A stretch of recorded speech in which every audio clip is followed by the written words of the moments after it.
What's up? I'm Mike Squires, and this is Couch Riffs Podcast number 126 with my guest, Sam Koltun. Sam Bam Koltun, lead guitar player for Budderside, Faster Pussycat, and Dorothy. I was a young guy living out in L.A. and getting good gigs because he's great. He's really a great player, and a nice guy, man. He's a great example of like what happens when folks, when your parents are super encouraging. So if you have, if you're listening to this and you have kids that are interested in music, nurture that, encourage them, do whatever you can. It doesn't always, you don't have to have money to be able to encourage kids to pursue playing music. There are a lot of ways to come into instruments. If you're, if you have a kid that wants an instrument and you can't afford it, get a hold of me and I'll help you figure something out. Not even kidding. I've given some, I don't have anything that I'm super willing to give away right now, but I've given some stuff away to people who needed guitars. I'm not saying that's what I'm going to do, so don't fucking call me up asking for guitars, but encourage young people to play music. Otherwise, the future has no music, potentially. Anyway, back to Sam. Sam's great. I had a great time talking with him. I hope you enjoy this conversation as much as I did. Look for this guy. He's great. Really good. Really, really good. And yet another alumni of the Musicians Institute that I've had on the show, which is crazy. That place, man, it turns them out. As always, if you're enjoying the Couch Riffs podcast, please support over at Patreon, patreon.com/couchriffs. There are a bunch of tiers there. The music from the videos that we've made, you can download there. There's some exclusive merch. Check it out, please. It's what keeps gears greased. You know what I'm saying? And thank you to everyone who has been supporting there. I really appreciate it. I'm making the shift from Anchor over to Patreon. It's just it's a simpler way for me to keep track of things than the Anchor thing. So thank you so much. I would like to thank River City Guitars. River City Guitars, as you know, is an amazing little guitar store in Spokane, Washington, run by great folks. My buddy Bobby over there, he's out hustling, picking up all the hot stuff. He's got all the hot stuff. You got to have asbestos gloves when you walk into that store because all the stuff's so hot. Jesus, I stole that from a Rick Derringer video in the 80s. It's so dumb.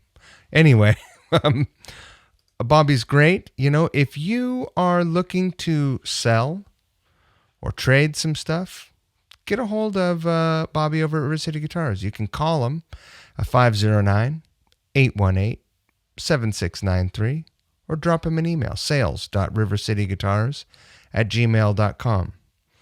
Every day is a buying day. They're hustling to have the best stuff in the shop. Now, every week I pick something off the website, and this is very dear to my heart, this instrument here. This is an 80s Ibanez, made in Japan, Ibanez Rs 140. It's a Roadstar 2. It's like it's the one that Greg Ginn played, I'm pretty sure. This isn't the one he had, but it's the model. It's got a humbucker in the bridge, 2 single coils, so humbucker, single. It's red, black pickguard. It's pretty hot, man. And you know what? This thing can be had for $399. And these are killer guitars. These are great guitars. And they're even taking offers. So, you want to get your Greg Ginn fetish on? Pick this thing up. Make them an offer. They're reasonable folks. This thing could be yours. It's rad. That's about it. All right? Listen, we're almost to the end of 2020. All right? The world is not on fire, and let's keep it that way. You know what that means? That means be good to each other. Like, be kind. treat people the way you want to be treated, exercise the golden rule, and just more simply, don't be a dick. How you doing? You got yourself a nice music room. Thank you. Are you living in LA? Yeah, I live right in Hollywood. So it's like right in kind of near the Chinese theater, right in the touristy part, Oh, you're right in it. You're in the thick of it. right in the thick of it. How's that? It's cool. I've lived in the same place since I moved here. So, it's, yeah, it's okay. I love Uh, it though.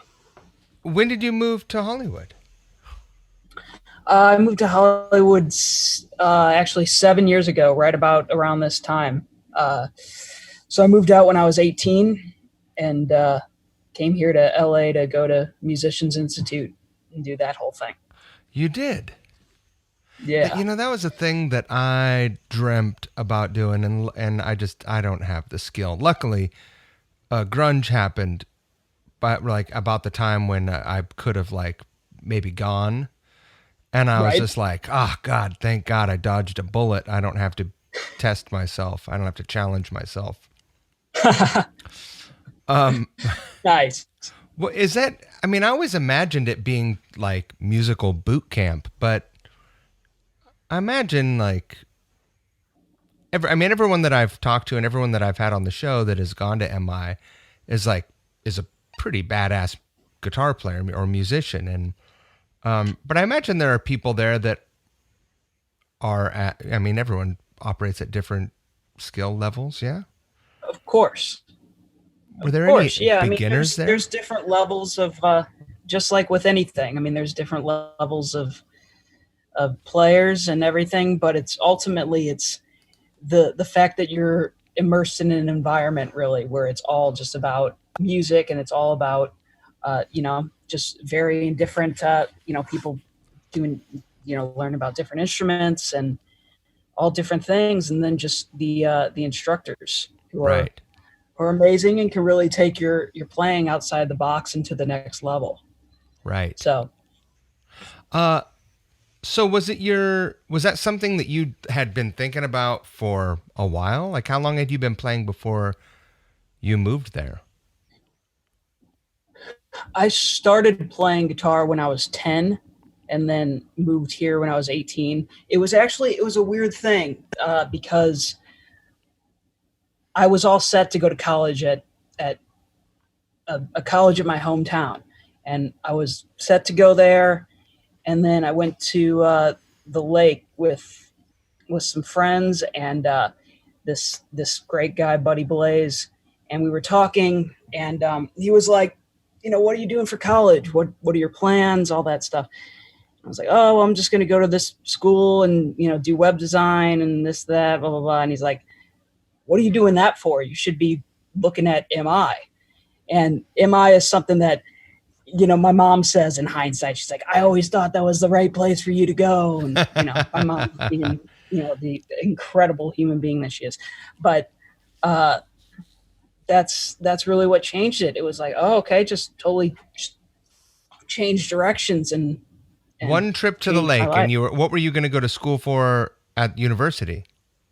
I was going the school in my hometown. I'm from St. Louis, Missouri, and the school I had auditioned for the music program, but it was very jazzy, and that Yeah. was not it's not playing Judas Priest and Iron Maiden at that time wasn't like going to get you into the school.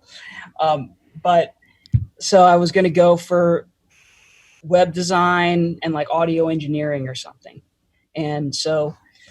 My friend Buddy Blaze, who made he makes these guitars, Buddy He's Blaze guitars. That he's been doing it for years, right? Is he not responsible for like the Night Swan? Am I he imagining is. that? Oh, are No, you gonna fucking that show is me a you true have thing. one? Oh, I thought you were Hey, reaching what'd to you say? go. I thought you were reaching to show me No, that you had one. no.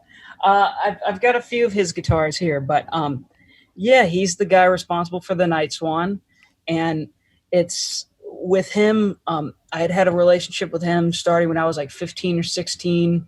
He had seen a video that had gotten shared on Twitter, and he was very, he was like, "Oh, Sam, I want you to, play my guitars." And then it started this, great relationship with him. And uh, my family went with his family to the lake of the Ozarks, which is, where the TV show Ozark takes place. Yeah. And yeah, and that conversation changed everything. That got me out to LA and really kind of changed my life. I'll say. So Yeah. he's from St. Louis as well. Buddy he lives in Dallas, Fort Worth currently. Oh, So he had went up from Dallas with his wife to be with some family there. barbecue exchange program. Yeah, hang out for 4th of July on the pontoon boat, and Yeah, that's not so bad. So yeah. interesting. Can you play jazz, or were you just like, "Fuck, what am I doing"? I mean, so with MI, I went there. I did like they have the year and a half AA associate program, and I completed that. But then I decided to stay, and I went into the bachelor program. And so with the bachelor program, you had to play jazz and play those other styles, and like stuff like the fusion stuff really did interest me. But Yeah. the jazz stuff is just something that never been able to be super interested in, even though I love the idea of taking those things and applying it to your playing and getting outside the box stuff and all that. So it was something that I did try to learn, but mostly was kind of like I made it through. I think that if you Part of that. you grew up on metal, yeah, Rock, hard rock, and metal stuff mostly. is your mom a metalhead? No, my parents were both like all into, I'm kind of the one who brought all the hard rock stuff in when I started. My mom has always loved like Rod Stewart. That's like her number one. Well, yeah, he's pretty badass. He's pretty sick. And then my dad, I know my dad always liked like Three Dog Night and stuff like that. Now me and my dad, at least whenever I started playing guitar, we always had like the same kind of music taste. We like a lot of the same bands. And, my mom and my sisters do now too. But Yeah. Yeah. Have they been out to see you play? all the time. In No, LA? I got to give a major shout out to not only my parents but my whole family. I have two younger sisters, but my parents especially have, they're the reason that I am doing whatever I'm doing is because they're very supportive, and they supported me taking me out to play all the time when I was a kid. And, so yeah, they That's come great, to any man. shows that they can. Anytime that they can come see a show, they can. That's incredible. Now let me ask you this. Did you intend to stay in LA or in Hollywood when you finished at MI, or were you thinking, oh, I'll go to Nashville or I'll go to New York, or did you always kind of feel like, LA is probably the place for me? I really have always felt like LA is the place for me because, like, even as a kid coming here on vacation, it was just kind of like this was the dream. It's everybody's dream to come to Hollywood and LA and all that crap. But it's genuinely that was like I loved it here, and so getting to move here was not something that I took lightly. And doing, through MI while I was there, I'd already started working and touring and playing with different groups. And then once I finished, it just started, more work started happening and I was touring a lot more. And so there's never really been the thought to go anywhere else. Right. I love Nashville and I love New York. I did just get to go to New York recently, but LA feels like home now. So You went to New York like this summer? went to New York a couple months ago to do a record for this artist named Dorothy. Nice. Weird time to go to New York. Pretty sleepy Very. comparatively. like to last year this time, right? Of course, yeah. And I mean that that was also the first time I had been to the city, to New York City. So kind of a weird state to see it in, for sure. Oh, dude. It's yeah, no, it's I mean it still is wilder than most cities, but right now Yeah. it's I mean you can take free lefts in the city. Like on the island, you can take a free left on most streets. It's crazy. That's an Right. impossibility any other during any other reality. Where did you guys record at? As a studio called Studio G. Was it in the city or in Brooklyn? It's in Brooklyn. Yeah. Yes. Nice. Yeah. The producer's Joel Hamilton. Uh-huh. And Great musical. yeah, Yeah, it I know was. that guy. Just Oh, kidding. you do? No, Yeah. that was a bad joke. That would have been convenient. How many days were you out there? It was great. I was there for 2 weeks and did a full length record, and it was a really, really great time.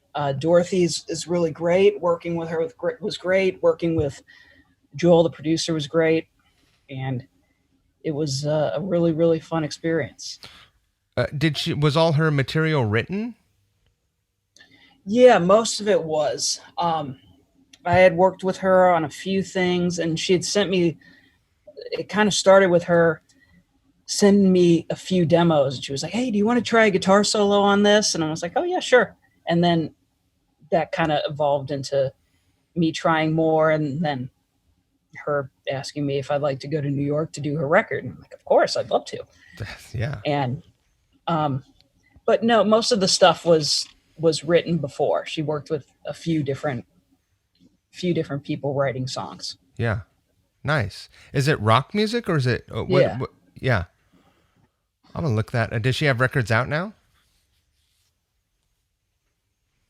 Uh-oh, Did did I you freeze? could you actually repeat that? Oh, It froze for a second. yeah. I think it's starting to happen. Does she have other records out or is that her first record? No, this is her third actually. Third. Okay, I'm gonna So go look that um, up. yeah, her first record came out. I don't know the year, but then her second record came out a couple of years ago, and it did pretty well. She had a big song, "Flawless," and um, she's had a bunch of great guitar players play for her, and just honored to be doing it. So Do you she's end up she's getting a off. lot of? You've got a nice space there, and I imagine you probably. I don't know if you're talking to me on your computer or on your phone turned on its side, but you probably have a nice little recording setup for yourself, like interface and everything else.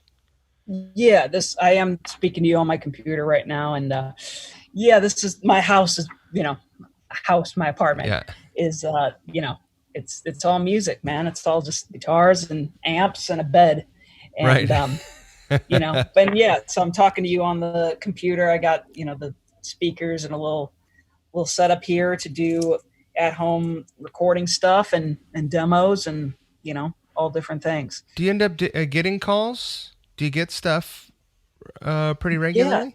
I'll make sure that people know yeah. you're available to shred on their record. I'm always down. I'm always down for playing guitar. Are you on that soundbetter.com? I just discovered this thing. Do you know what it is? I don't know what it is. What is that? That's a place where good players like yourself put yourself up there. It's like it's like Fiverr for musicians, except for you name your price and you're like, hey, do you want to work with the producer from these bands and the guitar player from that band? And you can basically, you have a hireable page. It's like LinkedIn or something, but you get Oh, that's yeah, great. What's it called again?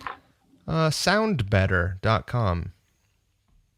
I just wrote that down. I'm gonna check that out. Yeah, I've been hipping a bunch of people to it. I think it's a good deal. It's a great Oh, that's way to get great. discovered too. I found a horn section that way because why Oh, that's not? rad. Yeah. I see you got a Nice. mandolin. Is that a mandolin back there? There is a couple Two mandolins back there. two mandolins. You're Yeah. fancy. Uh, have you played mandolin for long?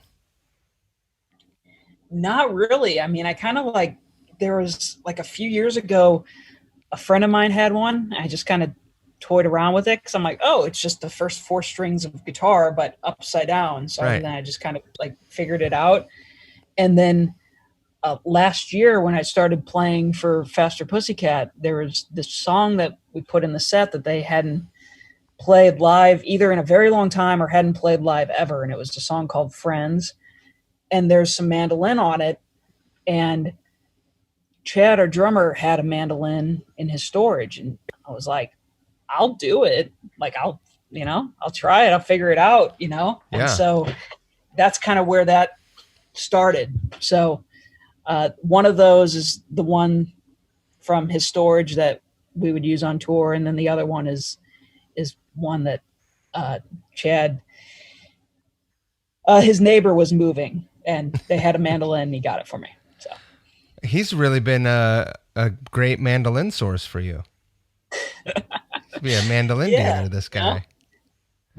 And my mom digs it because I'll play Maggie May. Yeah, I was waiting to make that connection.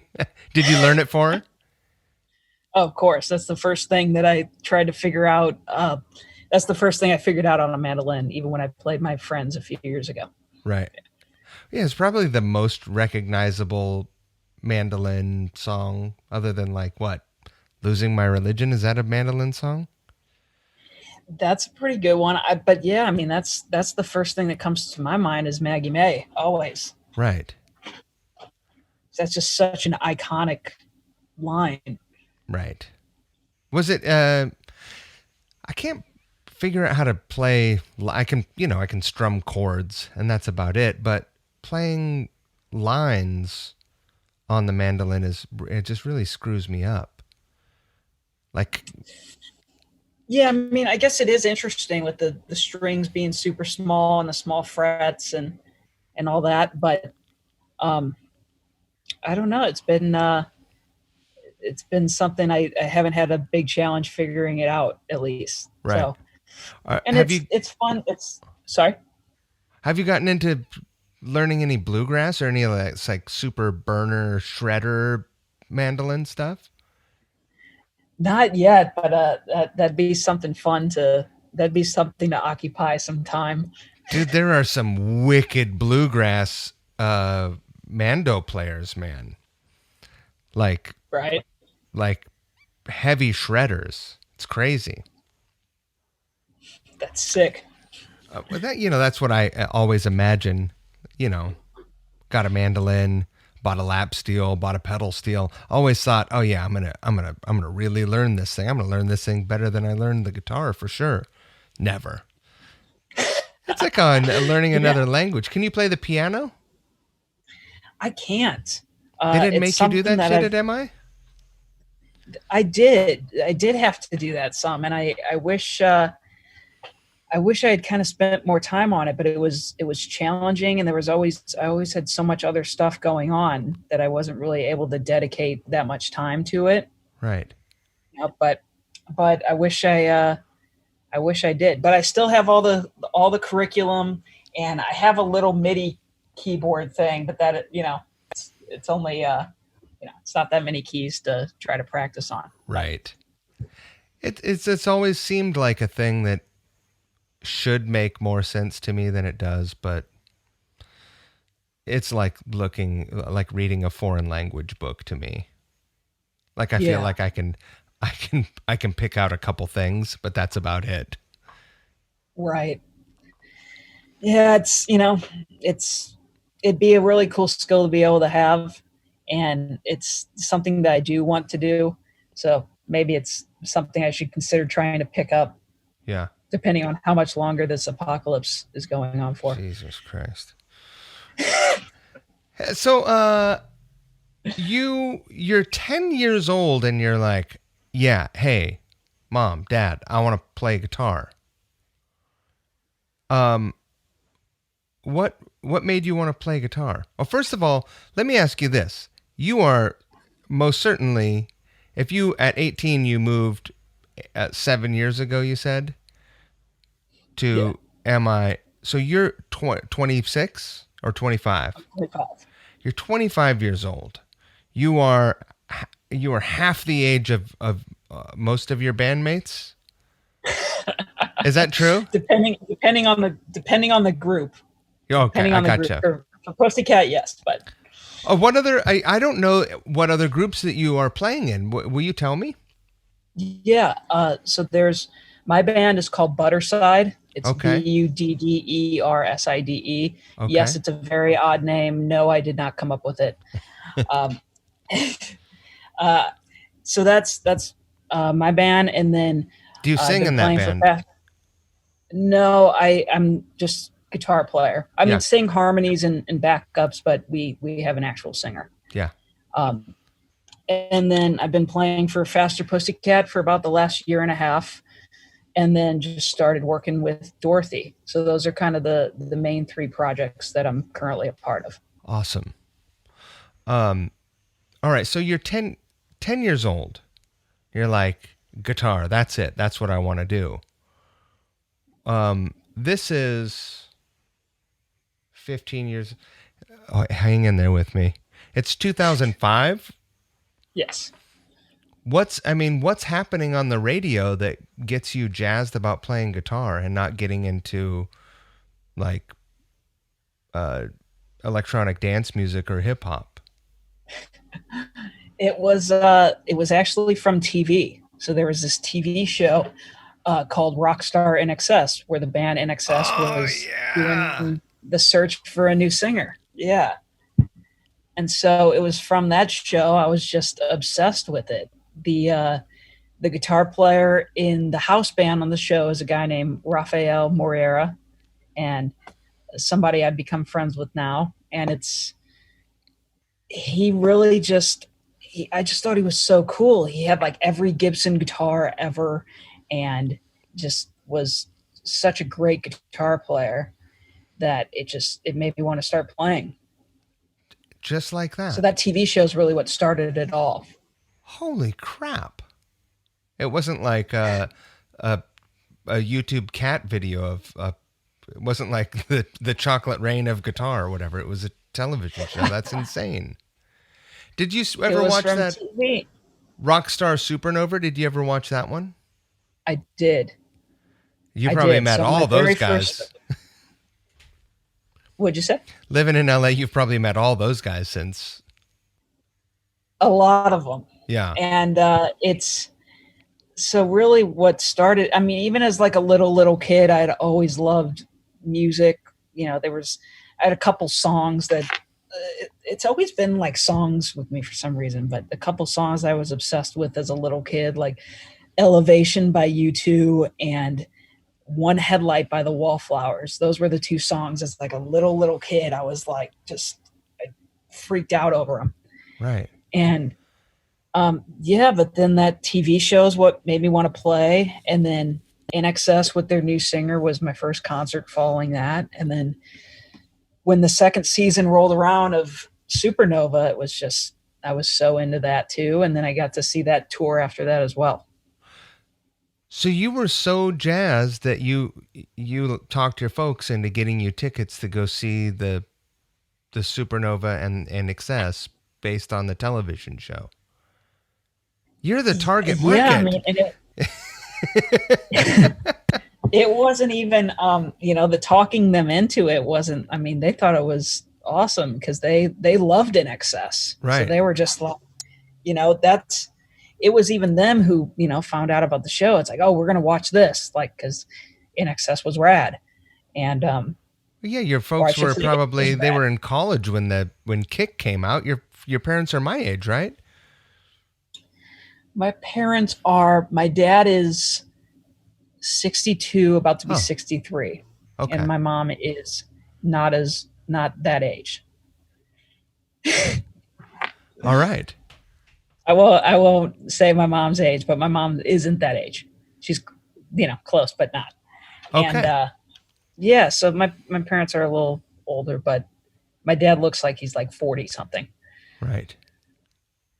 That's crazy. What did your folks do? Do they do? My mom has cut hair for about 30 years. Uh-huh. And my dad is in insurance and investments. So, but actually, when my dad was my age and younger, he was actually touring the country playing racquetball. Oh, that's incredible. Does he It's still even play? more incredible. He does a little bit here and there. What's even more incredible is how completely uncoordinated and how horrible I am at sports, and the fact that my dad was a professional athlete. So he was traveling around and doing and playing racquetball tournaments. He was, yeah. Oh, that's sick. I love It's that. I love racquetball. oh, that's awesome. So did was he trying to get you to play when you were 10? Not really. I mean, I remember going to like the club with him and stuff, and I probably showed a little bit of interest, but like sports, I knew from an early age that sports was not going to be my thing. Right. Yeah. When you're in kindergarten and you go to a soccer practice and you're like, why doesn't everybody share the ball? And you go home, it's Right. probably not for you. Probably not your thing. Right. There's a weird like if a kid doesn't naturally possess that aggression, it's a weird thing to try to instill into a kid, right? Right. Um Definitely weird for me. yeah. Yeah. I don't know. It worked for me on and off, but I never got all that excited about team sport. Basketball a little bit, but I did love racquetball That's awesome. because there's like some crazy geometry to it. It is pretty intense, and it's crazy that my dad was like a pro racquetball player, and I think at one point he was like number 3 or something in the world. Like Really? he was like the shit with it. I don't know. Oh, can I curse? I don't know. Yeah, totally. This isn't a family program. Wait. I Oh, know hold that on. froze a It little was bit. Yeah. freezing again. Um, that's rad. What kind of a kid Yeah. were you? It's a good question. I don't really remember. Really? Um, I don't know. I know. I That's a good question. I know I liked dinosaurs and I liked snakes and I liked music. Right. So 10 years old, how obsessed with guitar were you? Were you just like no video games, no bullshit? I'm all about learning how to play rock songs now. And that's it. Basically, yeah. I mean, I've never even had like the only gaming system I had was like a GameCube. I don't I even had know what like that some is. little Yeah. Game Boy things, but like never really did the gaming thing. It was all about I got my first guitar when I was 10 off eBay, and it was this little like it was a penny and it was $35 for shipping. It was just one of these little like, blue nylon string guitars that when I started taking lessons, the music store, I had them set it up with steel strings because Yeah. I had no idea. Right.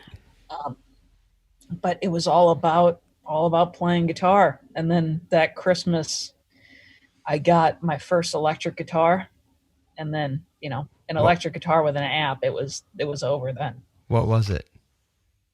The first electric was like a Strat pack. It was a Yeah. blue Squire Strat with that came with the amp and the strap and the picks and the all the Yeah, stuff. man. You were Yeah, you were ready. So was how long before you played a gig? You started a band when you were in high school or junior high school? no, it was basically I think when I was like 12, there was this thing called Camp Jam over the Hmm. summer where it's kind of like I guess it's like what a school of rock would be now, but it was for 2 weeks in the summer, Hmm.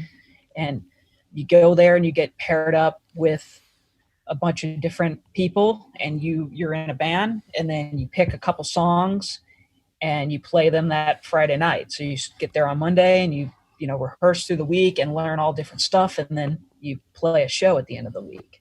Oh, that's And awesome. so from that I had stuck with a couple different players, a singer who also played bass and a drummer. So it was a three-piece band, and we started playing open mic night things. So there was this bar in St. Louis called the House of Rock that every Monday night would have this thing called Build a Band, and it was like open mic, and you can sign up and play a couple songs. And I started going to that with this band, and I was 12. So would you have to wait outside, and then they would like usher you in the back door? You'd walk on stage, play, and then you'd have to get ushered out? No, it was going there with a parent. It was okay. Is that some Missouri shit, or is that? I guess it's some Missouri shit. But also the bar did serve food as well. But Right. I guess that's just there. In LA, I found out very quickly that was different once I moved here before I was 21. But no, in Missouri, that's okay to do with, as long as you're accompanied by a parent. And my parents don't drink. And, it was, Yeah. that started when I was 12. So I started playing bars and playing gigs when I was 12. That's insane. How fucking cool. Your parents are the coolest. They really are. Yeah. That's crazy. All right, so did you continue to gig like through high school, everything else? Did you do any touring while you were in high school? Not really. I mean, it was just, I played all the time. So when I had that band, and then that band broke up, and I started going to all those open mic nights, but instead of signing up and playing with my band, I started playing with all the adult musicians in town. So I started, and those guys, the other thing is like, high school, all through school, really, I didn't really have any friends. So it was all, that's why I was also all about music. And so when I started playing the bars and playing with, the adult musicians, those guys all kind of became my friends. And that's kind of where stuff kind of was like more serious, I guess. Like I was playing 4 or 5 nights a week. Wow. And then before I moved to LA, it started getting to like 5 or 6 nights a week. All different cover bands. There wasn't like a big original scene, but the learning covers, that's where I learned most stuff from, just learning Sabbath and just, I don't know, all different stuff, just everything. And Learning other people's music, even if you don't fully digest it and it doesn't become a part of what you're doing, like just learning all the different chord progressions, and like kind of creates a situation where by the time you learn so many songs, even if you don't have any formal training, you can almost play a song by listening to it, right? You can listen to it and go, oh yeah, it goes like this. Well, I think it's important. That's something that I've even kind of like, when some people have come to me asking for advice, is like learning songs, learning other people's music, and especially learning by ear, because that's what really, really helped my ear, and learning things and really trying to be specific is, doing that from a young age. And I took lessons and stuff. Of course, I started taking lessons right away when I was 10, and then was with that teacher probably till I was about like 12 or 13. And then started with another teacher, which this is kind of not to transition subjects, but let's go.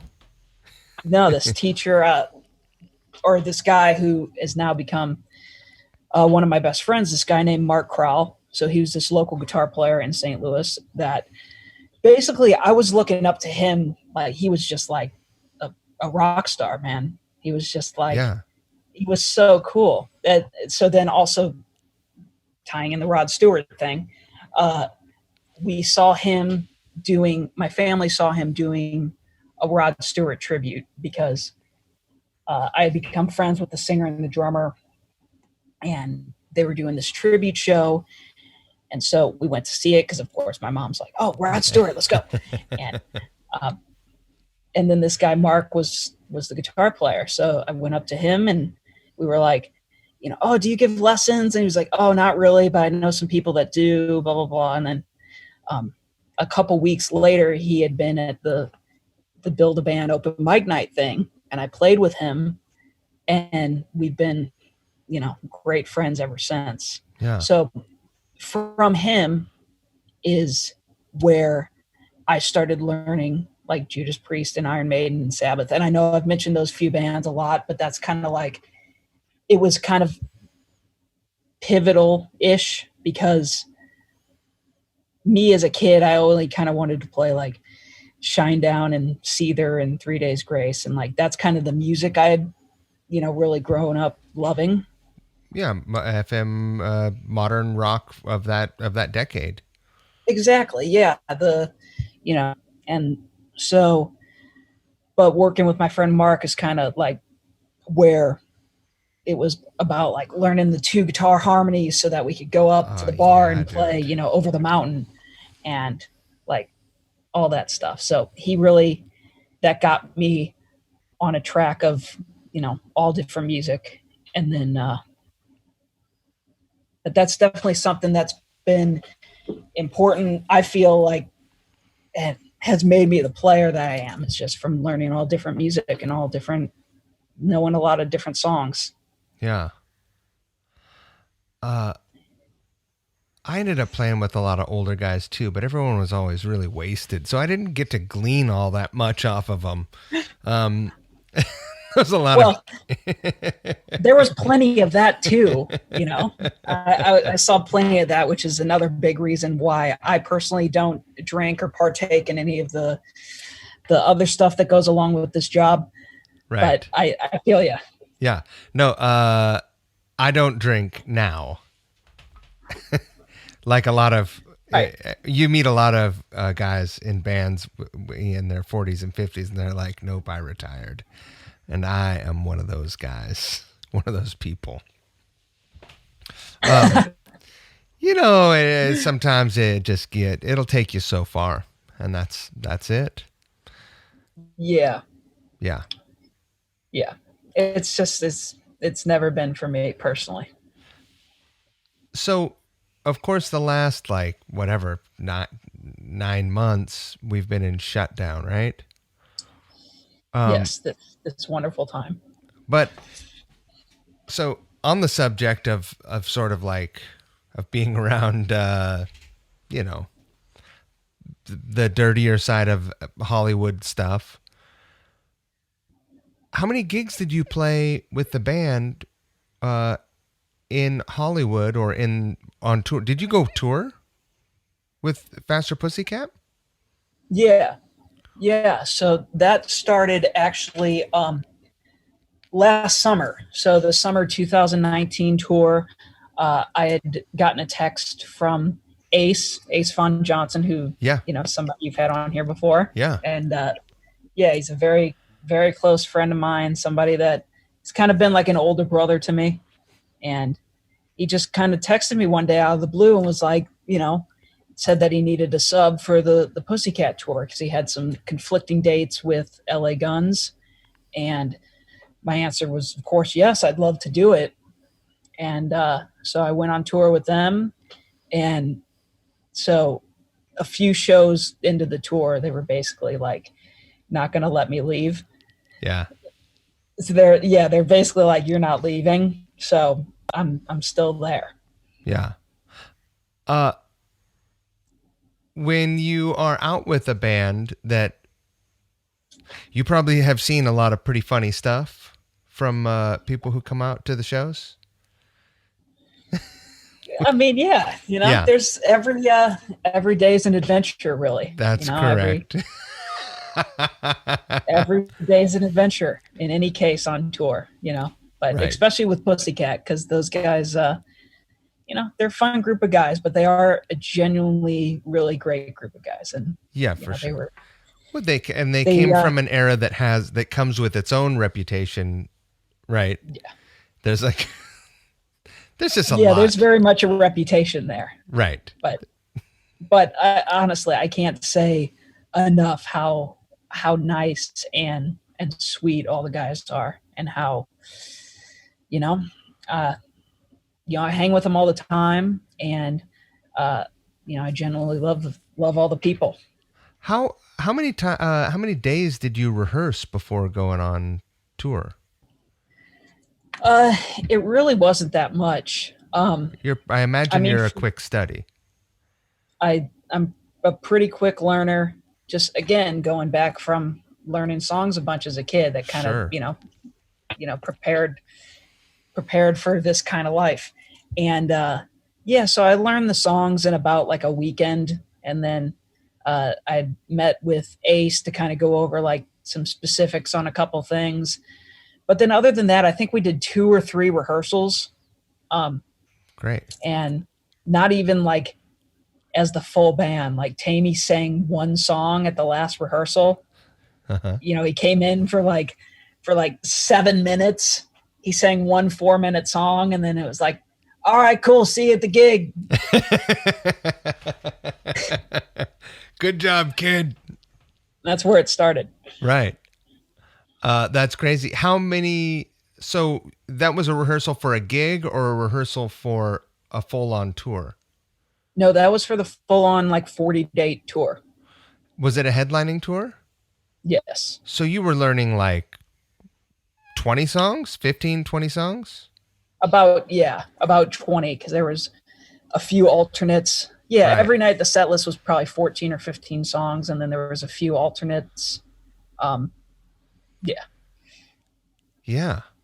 Yeah, that's like at least it's not Dream Theater, because that would be a bit trickier to learn 20 Dream Theater songs. Yeah, that would suck. Like I think I got And so I've had stressed out gigs learning like songs. that where it's not completely Dream Theater, but I've had gigs like that where learning the music is complicated and it takes time, and it's just like, it's tedious work.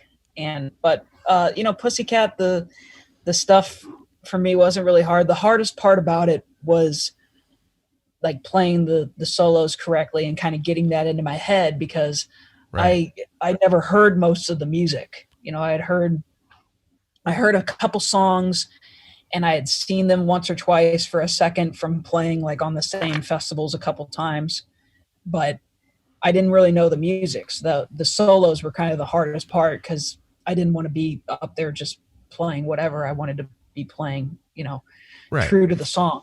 Right. Honor the music. Yeah, You know yeah, that first is it self-titled, the first record? yes, The first record, I don't know, 15 or 16 when that came out, and that's to me it's still absolute classic. I still listen to it. Uh Probably listen to it every couple months, eh, my entire life. that's awesome. Yeah, it's Yeah, I mean, crazy. there's a bunch of great music that they did, man, and you know, it's really cool. It's kind of it's just rock. It's just Right. rock and roll, and they're just cool songs, cool riffs, and Les Paul and a Marshall. Yeah, that's one nice thing that you didn't have to like go heavy on programming a pedal board, right? And like figuring out all the kinds of pedal moves. No, I mean, yeah, that's what was also fun about it is, for other groups, that's a different story, needing a million pedals and a million different things, but just needing a wah tube screamer and a tuner, really. But I also had delay and like another boost, Yeah. but that was really it.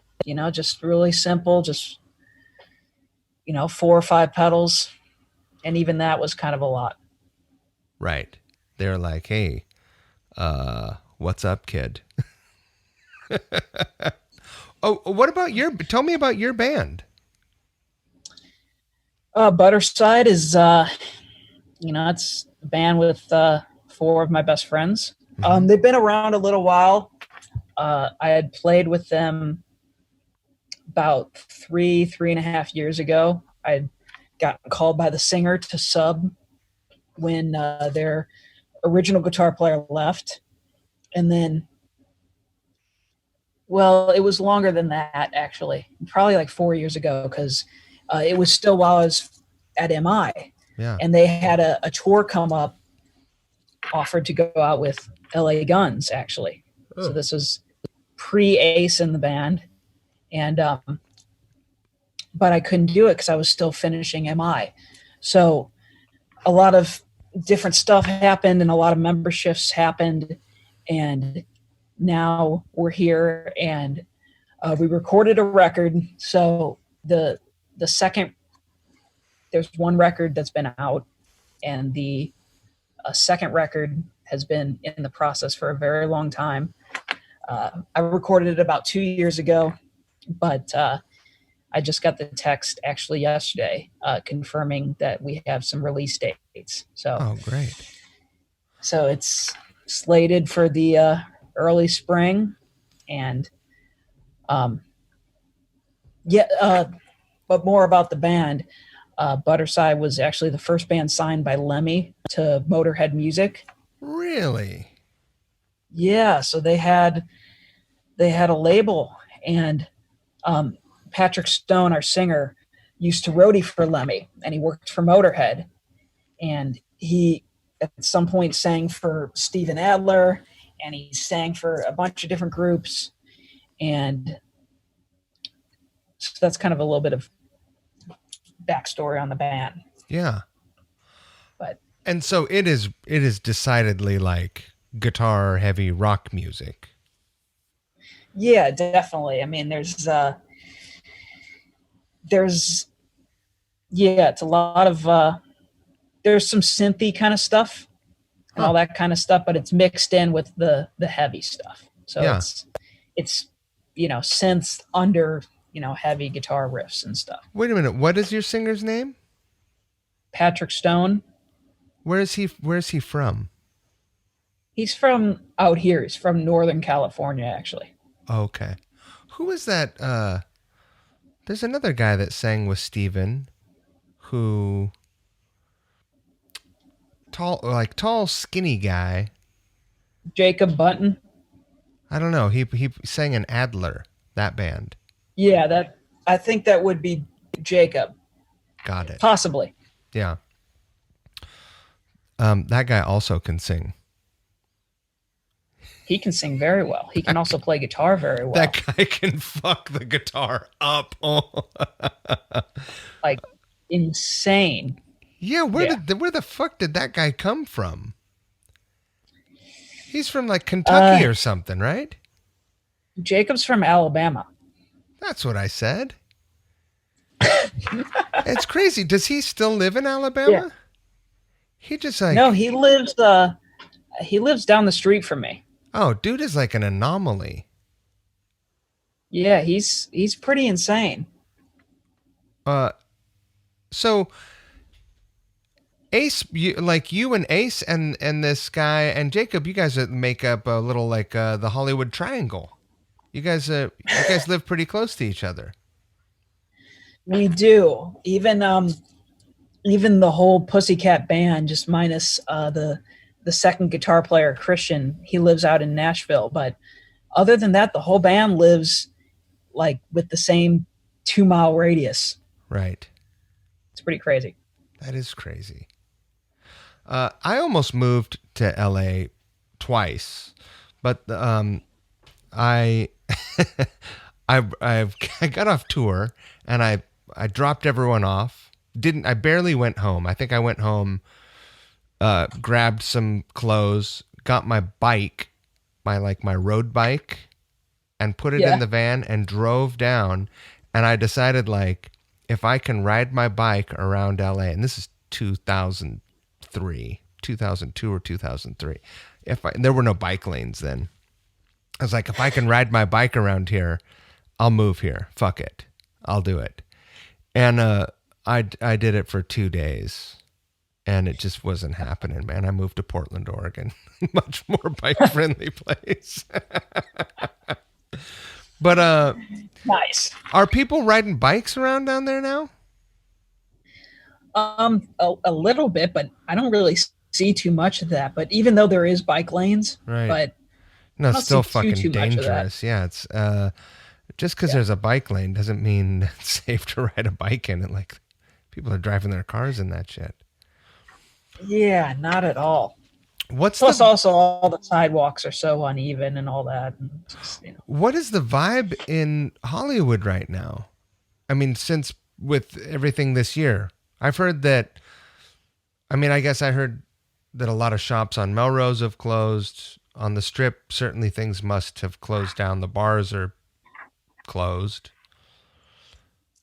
yeah, I mean it's really interesting right now. I mean, Hollywood itself, though, I mean it's a little more.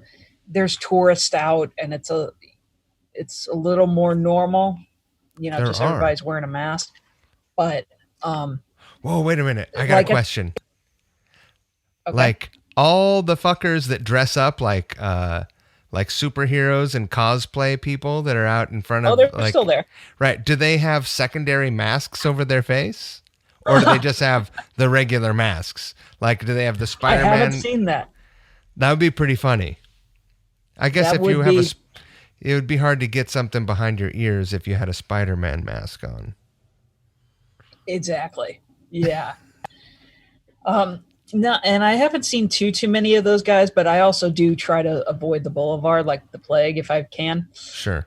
It's a just good in call. general. Yeah. But yeah, at the beginning of the pandemic, it was certainly pretty eerie to see. Really, it was a ghost town, and it was pretty crazy. But now there's more people out, and you know bars and different places are getting creative, and restaurants are getting creative with the outside dining. Like the Rainbow has a whole section outside, and just The everybody trying Rainbow's to adapt always and overcome.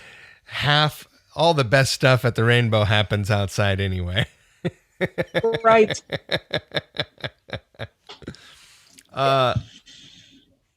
What a trip. I mean it sucks that now that people are easing up, right?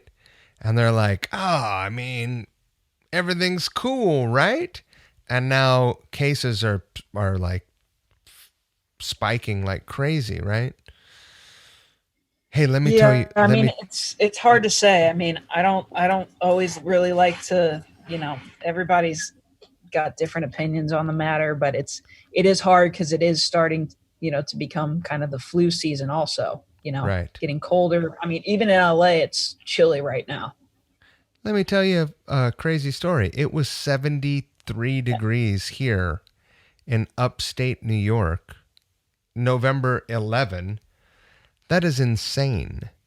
It was warmer there than it is here today. It fucking snowed a week and a half ago. It That's snowed a week nuts. and a half ago. But hey, I'm going to tell you a fucking terrifying story. Are you ready? This will cannot wait. This will put a mask on your face. A friend of mine told me a story. I reconnected with a buddy of mine who I haven't talked to in a little while. And I was like, "So how's your year been?" He said, "I got COVID like in March." And I was like, "Shit." He's like, "Yeah, I was in the hospital for 2 weeks." And I asked him, "Were you on oxygen?" And he said, No. Here's something you probably haven't heard, but the COVID proteins will connect to a male in 4 different places. Do you know what those places are? Lay them on. Lungs, heart, I think he said kidney, and the last one he said, do you know what it was? The testicles. Have you fucking heard this? I have not heard this. He said one of his testicles swelled up the size of a grapefruit, and he had to go to the hospital for it. And it was COVID caused. That is insane, man. That's insane. What can't this virus do? I think that if I don't know, it's crazy. Other than stop, what can't it do? I never heard that. I never heard. I mean, to be fair, I don't know everything it does, and I don't fucking want to know everything it can do. So I put a I'm right mask there with on. you. When I go outside and I'm around people, I got a mask on. I'm not fucking around, but I don't want grapefruit nuts. Can you imagine? I really would like to not imagine. Yeah, don't.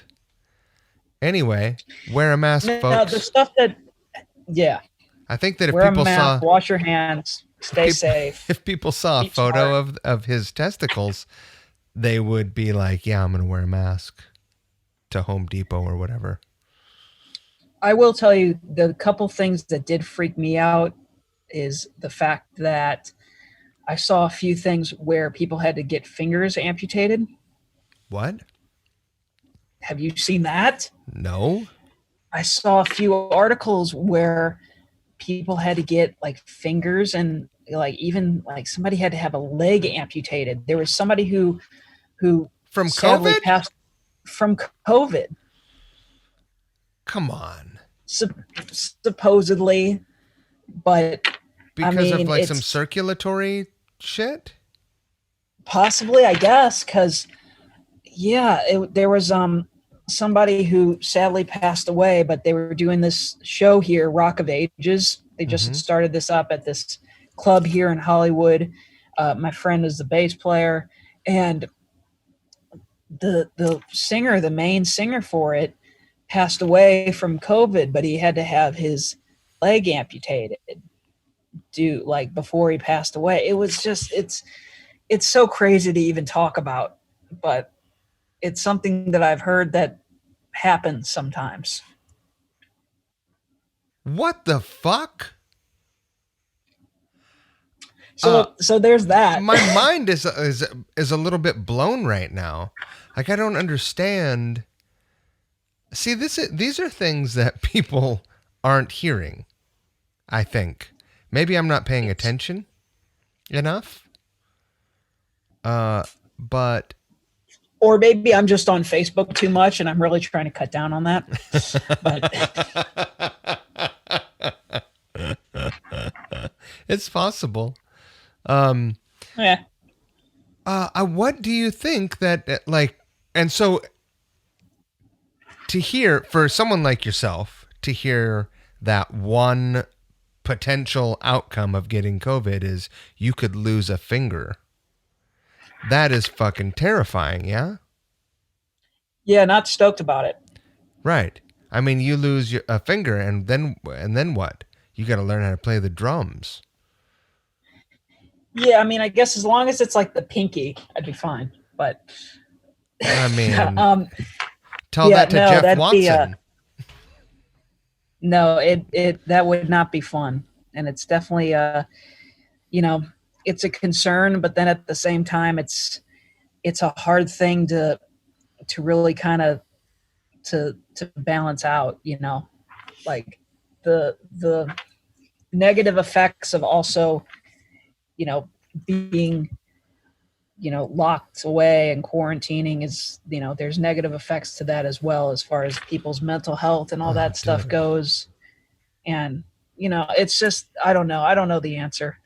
Have you got to see your folks this year at all? Yeah. That's I've good. gotten to see him a few times, and I am traveling for the holidays. I haven't done any flying, man, this whole year. I mean, not since I went to NAMM, and that was the last traveling I did. Yeah, I mean, I've flown a few times, and it hasn't been bad. You just have to wear the mask the whole time, and I have the hand sanitizer on me at all times, and I bring wipes, and I wipe down, you know, the seat and everything, and you know, and apparently they've been, you know, certain airlines have been doing well and trying to keep everything clean and everything, you know, sanitized and all that stuff. But let me ask you about your traveling experience this year. So you're all geared up, like you've got your sanitizer and your mask and everything. How many people are on the plane? Like, is there one person per row, or can families sit together in a row, or? Yeah, so families can sit together in the flights that I've been on. Usually they were keeping the middle seat open. And then, so at least for when I flew to New York, that ended up working out because on the flights, I was traveling with the bass player, and he's, so, we were going to be with each other for the next 14 days anyway. Right. So that worked out. And then when I've traveled home, I think Southwest, I had my own row. But they only the middle row is the middle seat is open. Like you just have one seat between you and another passenger. I think on some flights, yeah, that was on, I think Delta and JetBlue I had been on, and then I think I've been on Delta, JetBlue, and Southwest since all this craziness. You've done a shitload of flying. And you haven't gotten sick. Have you been tested? I have, knock on wood, I have not Yeah. gotten sick. That's insane. That's crazy. But It blows my mind that they only leave one. You know what? Let's be honest. Fuck the middle seat anyway, right? They should just take those things out. it's the worst. I'd It happily really is the pay. worst. I mean, if everyone on the whole flight paid $20 more, no, I guess not. If everyone on the whole flight paid $35 more for their ticket and they got rid of the middle seat, does that math work out? You're smarter than I am. Oh gosh, I haven't done math since I was 18. All right, $50. Let's say everyone pays $50 more and then the middle seat fucks off. That sounds like a great deal to me. That sounds like progress. Hopefully, that's something that can stay after we make it through the woods on this. Assuming we do make it through the woods on this whole thing, maybe I'd like middle to seats assume. stay open. You know the first thing I thought when I heard about my buddy's testicles, not to talk about my friend's testicles too much, but I've never talked about his testicles so much. But it occurred to me, like, if this is something that will attack men's testicles, like, this is most certainly Mother Nature's way of trying to get rid of us. Like, we need Maybe it's by design. we need our testicles to reproduce. Pretty important. It's relatively important, yeah. Ish. Yeah, you need them. They're a valuable asset. All right, let's get off my friend's nuts. Sorry, buddy. Do you have like a master plan? Do you have like a big plan, or are you just kind of like, well, I'm gonna do the gigs that I'm gonna say yes to the cool gigs that come along, and it seems like your two main gigs are gigs that came along to you. They were like, hey, our person can't do it, and you're the shit hot guy. Come on, let's go. And then they're like, well, it's not going to get any better than this, so just stick around.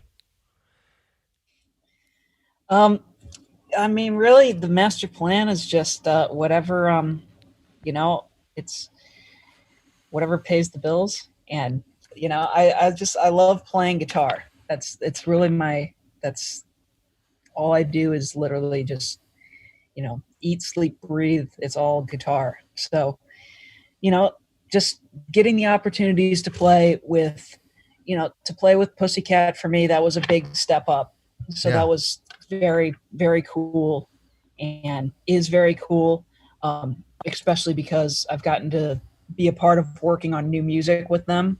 Right. And then the Dorothy thing coming along, that was super, super cool, especially because she's had some insane guitar players in her band. And Anyone that I would know? she's had Nick Perry most recently. Oh, But Nick Perry, there's this guy, Owen Barry. He's kind of an LA session guy, just insane guitar player. Nick Mayberry, who also played for Scott Weiland right before he passed. uh-huh.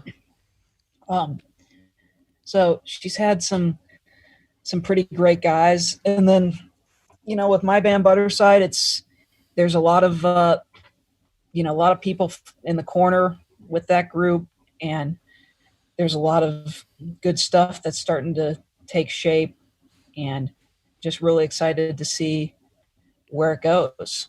Yeah. You said that you had a release date? We do. We haven't actually announced it, but Okay. If something changes in the next couple days, maybe that could get just flown in here or Yeah, something. sure. But I will say it's early spring. Oh, great. That's awesome. Yeah, Let's there will get there will be new music coming from Budderside, Faster Pussycat, and Dorothy all in 2021. Oh, that's awesome. Uh Assuming that everyone is going to be able to move about the country and perform at some point, that's going to be a busy time for you, and busy is good, huh? I'm happiest when I'm busy. Everyone is, man. Everyone is. So essentially, your 20-year, your 10 and 20-year plan is just still play guitar. That's it. You're like, bring me the gigs. That's really just kind of what I see myself doing, just indefinitely. I mean, it's my favorite thing, and playing on stage, and just all different things. I love working in the studio. I love writing with people. I love ultimately being on stage. That's like my drug. So Yeah. that's my favorite thing in the world. Uh, From the time just some of the times you've been in the studio, have you worked on your engineering chops, and do you have any interest in maybe someday trying to produce other people's music? Yeah, that's definitely something that's interesting to me too. I've kind of engineered a bunch of stuff for. I engineered my buddy Johnny Martin on the new LA Guns song. Fucking So they released. Johnny. You see that fucker, you tell him to call me. I Or will. else. Or else. Johnny. Sorry. You engineered. So I've engineered him. Sorry, it was cutting out again. Oh, did I freeze up? Go ahead. Oh, but you're fine now. Thank you. Um, yeah, I engineered Johnny on the new LA Guns song that came out recently. I've engineered a bunch of stuff for Ace. He comes to me quite a bit to, if he needs to track something. And that's definitely something that interests me as well. Um, there's not really much that I don't like revolving around the job. Right. That's good. Because if Other than some of the business stuff. because what? Other than some of the business stuff. Yeah, no, the business shit. But you got to learn the business stuff, man. You got to It's pay a part of attention. it. Because if you don't, you're gonna regret it. Of course, yeah. That's Uh, definitely something that always trying to learn every day. if you lose a finger in this COVID thing, you could be a producer. There you go. You don't have to be a drummer anymore. Exactly. Problem solved. So, I mean, let's say you lose a hand. We've already, We have to say that? yeah, we're gonna get dark, man. This shit's gonna Okay. get dark. It's gonna be one of those games. All right.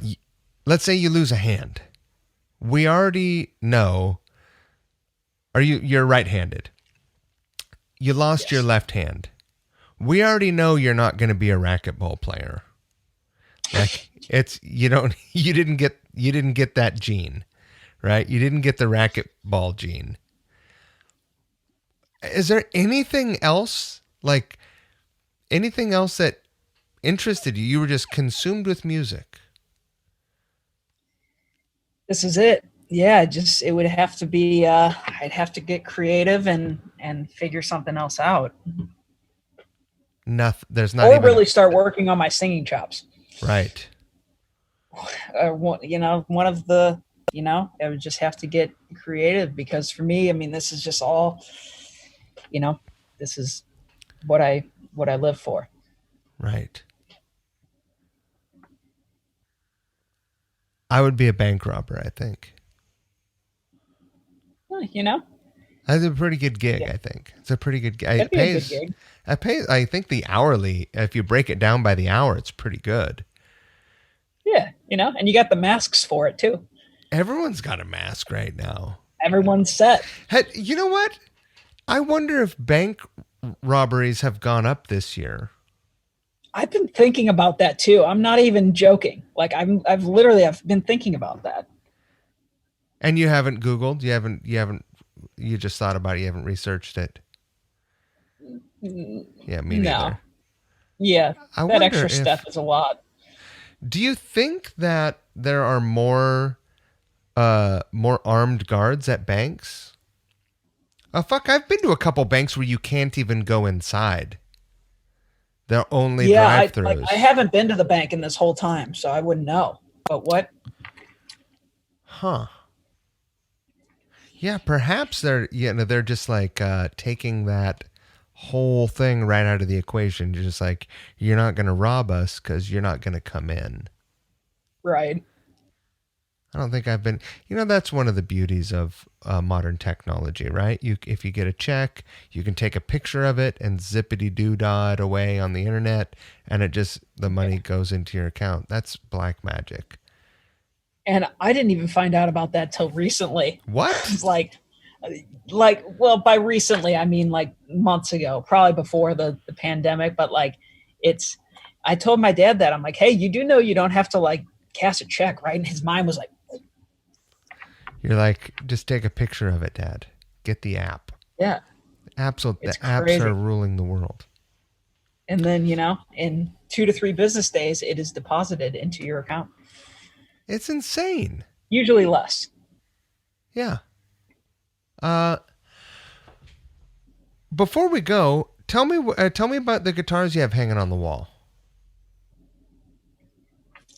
What do you got back there? Is that a Mosrite? What is that white guitar you have back there? That's it's a Dan Electro 64. Oh yeah, It's yeah. It's actually, I got that not directly off, but I got that from Guitar Center, but Tommy Henriksen from Alice Cooper. Yeah, of course. It's kind of an interesting thing because I was actually through a mutual friend, my friend Al Bain, who does a bunch of Al Bain for Leather. He does my guitar straps and all this stuff. But I was supposed to maybe sell some gear for Tommy, and then he ended up just selling a bunch to Guitar Center before he split. He was here working on some albums or something, and I got that from Guitar Center, and that was actually Tommy's. No shit. Yeah, it's been relicked, and it's got all like great parts in it from Palermo guitars. Yeah. And it's great. I love it. That guy's got a great collection of guitars. We toured with Alice, and yeah, Tommy's great. He's got so much cool stuff. Is that a Gretsch next to it? Is it a Gretsch baritone? What do you got back there? Okay, so over there, all the way at the very end, is a Gibson BFG.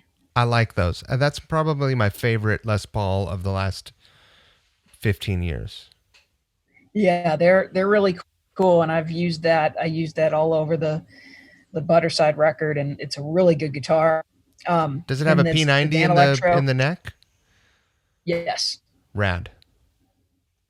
And then the one right there next to the Dan Electro is one of those Buddy Blaze guitars. It's a Les Paul style, but with 3 pickups because I love 3 pickups. Yeah. Does it get in the way when you're picking that middle pickup? I love the way they look. I've never had that issue. Yeah. Probably because you have something called technique that I don't possess. I don't know about that, but and then over here on this wall, I've got another one of those Buddy Blaze guitars. I've got a Nash Telecaster I got one of them. But then,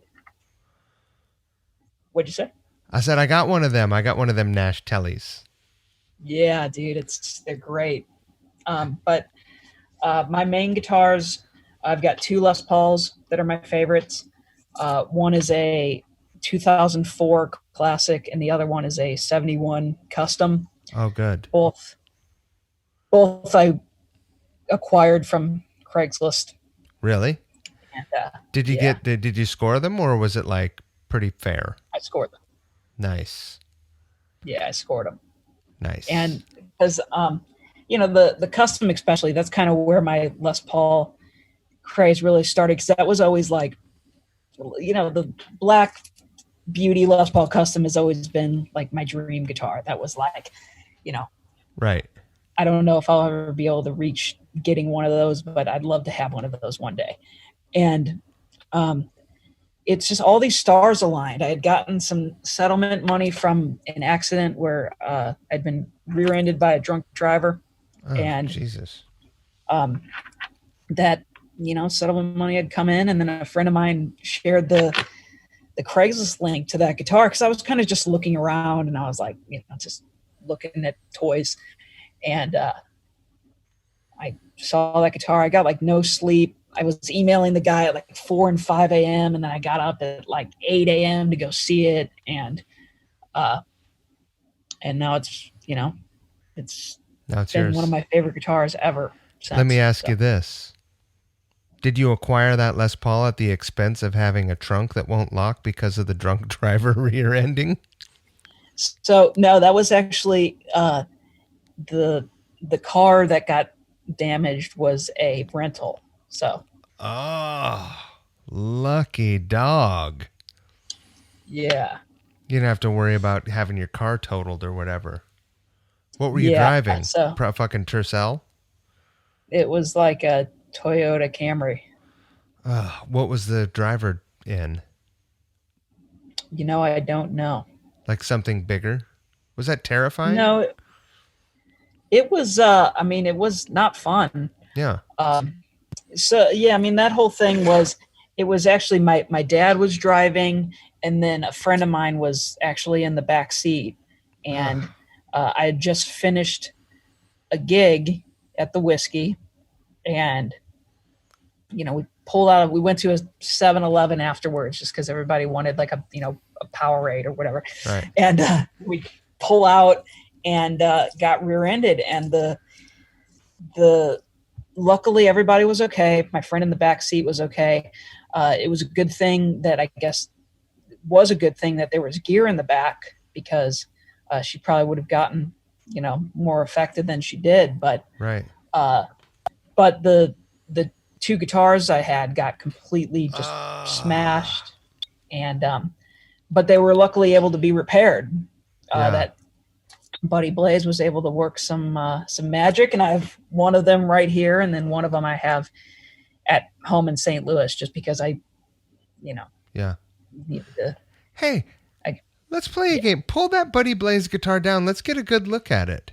Do you mind? Which one? That black one? Yeah, let's see it. Let's get a look at it.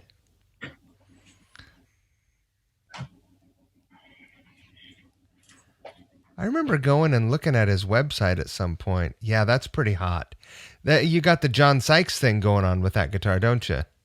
That was the idea. Yeah. Yeah. But yeah, it's cool. It's this actually, it used to be a completely different guitar.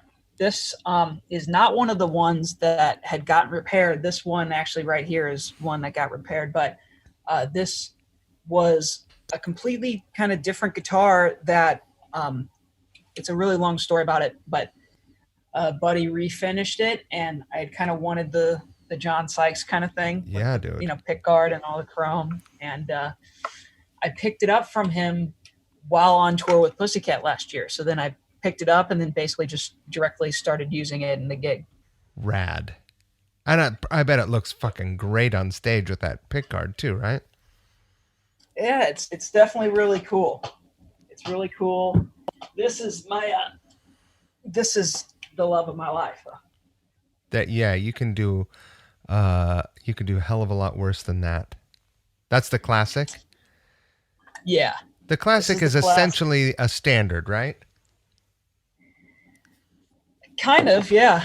I don't really know the differences, and They're I've been just meaning to Google top it. binding, uh, Yeah, so trapezoidal it's inlays. correct. Um, it doesn't have all the crazy headstock binding like a custom. I had a custom. No, It was good, but I had like a professional standard or whatever I think it was, and I ended up liking it a little better. It just was a that's little kind of the crazy thing to me is I really I love that custom, and it's seriously I'm in love with it. But the weird thing with this guitar, the classic, I had gotten it just kind of on a whim, just coming home from the Pussycat tour. I was like, oh, it'd kind of be cool to have another Les Paul to tour with that isn't super old, because that custom is actually a 71. right. You don't want to have that And thing like go missing. yeah, I mean, I brought it on the bus every night with Right. Pussycat and put it in the junk trunk. Right. Um, so I was like, oh, it'd be good to just get another Les Paul that I don't really have to worry about if something happened to it and all that. Uh, and I got this guitar. I traded partially a guitar that I had not, I had gotten from somebody uh, along the line, and then um, ended up not paying very much at all for this. And I now ended up paying about four that's hundred your main dollars, squeeze. and now it's my favorite, and I can't leave home without it. Right. Yeah, Eh, yeah, I mean, sometimes it just that's how it happens, right? it's It's also crazy, probably but 2 pounds lighter. oh no! So that's the best part. I was like, oh man, yeah, maybe it'll be lighter than the custom. It's heavier. Really? Dude, it's like freaking 12 pounds or something. It's just stupid. I should probably get another Les Paul. I don't have any Gibsons. I don't have a single Gibson guitar. And I've owned a bunch of them over the years. But That's sad. well, I mean, it is and it isn't. I have a lot of guitars. I'm not in Right. want for guitars. Oh yeah, This other one. that's a good one right there. Is that a Gibson? Yeah. What are those crazy pickups you got? What is that crazy pickup there? So that's DiMarzio super distortion, I think. Like a P90 In a size super distortion. huh? Yeah, it's kind of weird. But my buddy that I take my guitars to made it like splittable. So Oh it can be the really? humbucker or it can be the single. Yeah. And then the neck pickup, I use these Pariah pickups. I don't know if Mm-hmm. you've heard of them, but the guy Sean is making some really really cool stuff. That's what's in my main Les Paul, and they're incredible. Do you go for any other than Buddy's guitars? You go for any other like boutique shit? Like what amps are you using? I use You do? Friedman and Supro. Yeah. So yeah, um, so kind of two boutiquey things there, but I'm really like, as far as the guitars, it's mostly Les Paul for Yeah. me these days. Which Friedman And amp are you using? it's the small box. It's like So it's a the hot rod plexi kind of thing. exactly and Yeah. 50 watts, and it's great. And then for the Supro, I have the Supro Black Magic, Yeah. and it's just using those two amps together.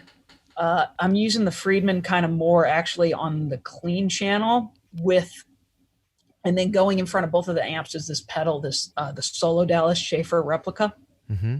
and it's just the best guitar tone I've ever had, and I love it. Amazing.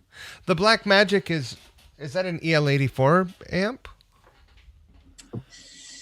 What is That's that a good question. it's 50 watts And It's actually 25. 25 watts. Yeah, but it's super loud. Yeah. Yeah, you Yeah. know, 25 watts is loud as hell. The difference between 50 and 100 isn't even all that great. Yeah, I mean, I like the 50-watt thing because of being able to turn it up more. Yeah. And then, the whole idea with the Supro thing is kind of the idea that, a bunch of great guitar players kind of do, like Phil X or Richard Fortus from Guns N' Roses, where they kind of do the big amp along with the small amp. Right.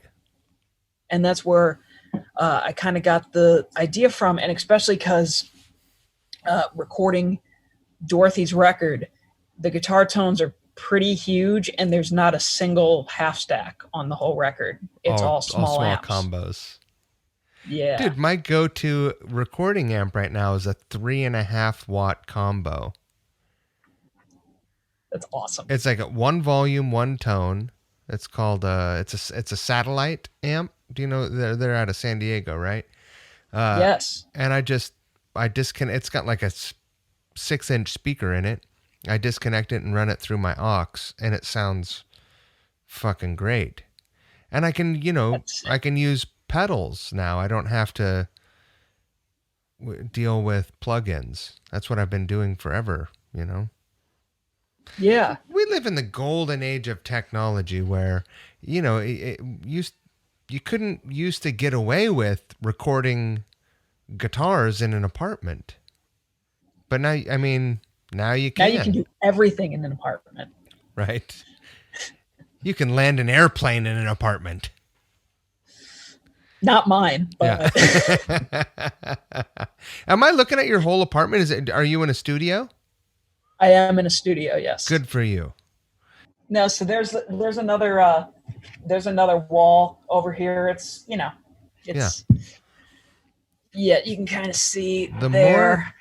What is that over there? With the reverse guitar? headstock, yeah. That's another one of those Buddy Blaze guitars. Yeah, dude, let's see that thing. I'll show it to you because it's pretty cool. Yeah, buddy.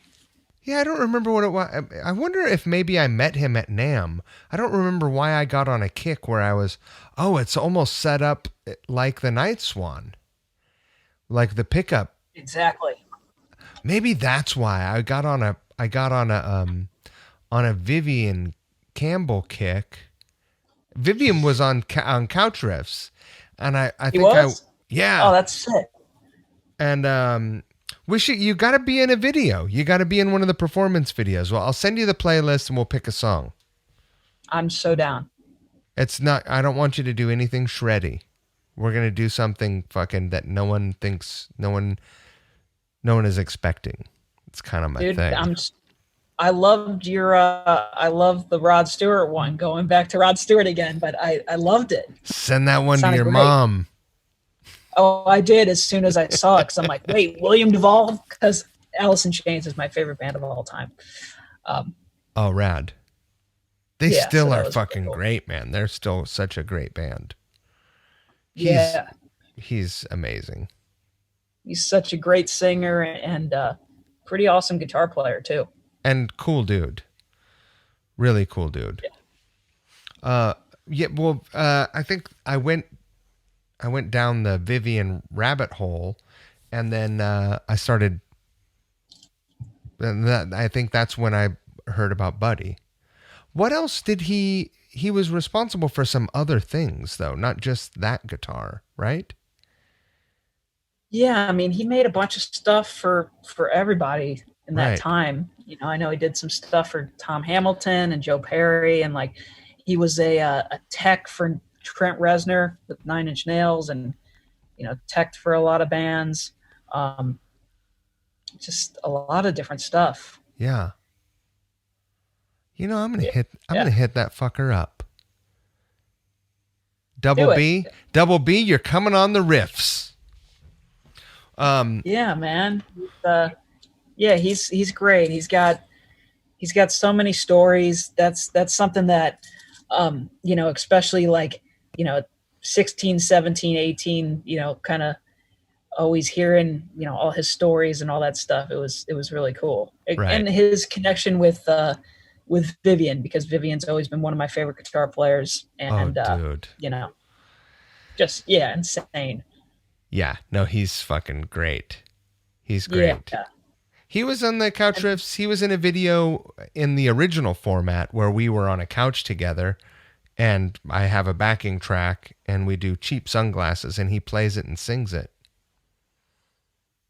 I have seen that. Yeah, that's pretty fun. I have seen that. Yeah, that's the original Couch that's Riffs. sick. That's pre-COVID Couch Riffs. This new format is almost more fun. It just takes for fucking ever, man. Well, listen, I'm going to send you this playlist. It's a Spotify. You have Spotify? I have Apple Music, but I'll figure it out. Okay. Yeah, it's a substantial playlist. There's like 250 songs. Cool. And there's everything. I shed off a lot of stuff that was like, I had a bunch of Aussie stuff on there and a bunch of like all kinds of stuff. I've kind of gotten rid of a lot of it because a lot of people that come on the show can really play, but everyone knows that they can really play, It's like